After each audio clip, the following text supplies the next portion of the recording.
Dieu, si t'es là, pourquoi ne dis-tu rien? La maladie progresse, la crise économique pèse ou la personne que t'aimes ne revient pas. Parfois, ce qui nous brise vraiment, c'est pas le problème en soi, mais l'apparente inaction de celui qui a le pouvoir de le résoudre. Pourquoi m'as-tu abandonné? Mon Dieu, pourquoi m'as-tu abandonné? Le vendredi après-midi était un silence absolu, mais le dimanche, le tombeau était vide à l'aube. Souviens-toi de ceci, le silence n'a pas le dernier mot. Parce que nous avons un Dieu qui est parfaitement capable de rester silencieux sans jamais être absent. Il y a des silences qui font bien plus mal qu'une mauvaise nouvelle. Une mauvaise nouvelle, aussi dure soit-elle, te donne un terrain solide où te tenir. Ça te permet de dresser un plat. Le silence, en revanche, te laisse à la dérive de ton propre esprit et t'oblige à interpréter, à trop réfléchir et à te demander si le ciel t'a oublié. C'est l'un des conflits les plus difficiles à assimiler quand ta foi reste intacte, quand tu n'as pas cessé de croire, mais que rien ne change autour. La maladie progresse, la crise économique pèse ou la personne que t'aimes ne revient pas. Le ciel semble fermé et c'est là que commence cette bataille silencieuse que peu osent avouer à voix haute. Dieu, si t'es là, pourquoi ne dis-tu rien? Parfois, ce qui nous grise vraiment n'est pas le problème en soi, mais l'apparente inaction de celui qui a le pouvoir de le résoudre. La foi, elle cesse d'être une théorie réconfortante et devient une pièce sombre où tu continues à respirer, mais ne comprends plus la carte. Le premier scénario où nous vivons ça est la douleur inattendue. Je ne parle pas des tracas quotidiens, là, mais de ces événements qui frappent la vie, un diagnostic, une rupture, une perte irréversible. La complexité de ces situations n'est pas seulement la souffrance physique ou émotionnelle, mais l'absence d'une explication immédiate. L'histoire de Job est le reflet parfait de cette usure. Il n'était pas un personnage fictif immunisé contre la douleur. C'était un homme réel, avec une vie ordonnée, intègre et un profond sens de la transcendance. Du jour au lendemain, sa réalité s'effondre, il perd son patrimoine, ses enfants et sa santé. Mais si nous lisons attentivement, ce qui déstabilise Job n'est pas la perte matérielle, mais la perte de sens.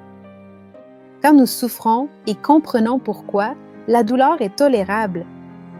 Mais quand la souffrance manque de logique, l'esprit active un mécanisme de défense. Il commence à chercher des coupables. On revoit le passé, on cherche des erreurs et on s'auto-sabote en essayant de déchiffrer le silence de Dieu.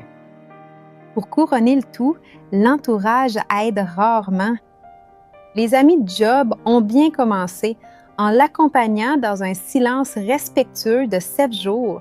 Le problème a commencé quand ils ont ouvert la bouche. Ne sachant pas comment soutenir le mystère de la souffrance, ils ont tenté de lui trouver une raison. Leur conclusion fut rapide puis très réductrice. T'as dû faire quelque chose. Dieu ne punit pas sans raison. C'est l'une des dynamiques les plus courantes et les plus nuisibles dans les relations humaines. Offrir des réponses simplistes à des douleurs complexes. Bien des gens préfèrent blâmer la victime plutôt que d'accepter l'inconfortable vérité que des choses difficiles arrivent aussi aux bonnes personnes. Ils ont besoin d'explications rapides pour protéger leur propre fantasme de contrôle et se convaincre que rien tel ne leur arrivera jamais.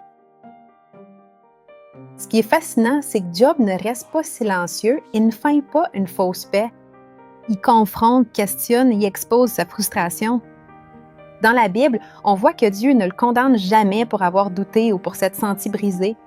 Au contraire, il valide son honnêteté sans masque. Le silence de Dieu dans cette histoire-là ne doit pas être interprété comme un abandon, mais comme sa façon silencieuse de vous maintenir debout. Nous avons l'habitude d'exiger une carte détaillée de l'avenir pour calmer notre anxiété. Pourtant, quand Dieu finit par intervenir, il ne donne pas à Job une liste de raisons, il ne justifie pas le drame. Dieu fait quelque chose de supérieur, il se révèle lui-même. Il montre que la réalité est bien plus vaste que sa crise actuelle et que l'univers n'est pas R accent aigu GI par le chaos. Dans les périodes d'incertitude, Dieu ne répond pas toujours comme un manuel d'instruction qui explique le pourquoi de chaque pièce. Parfois, il répond en nous rappelant son caractère.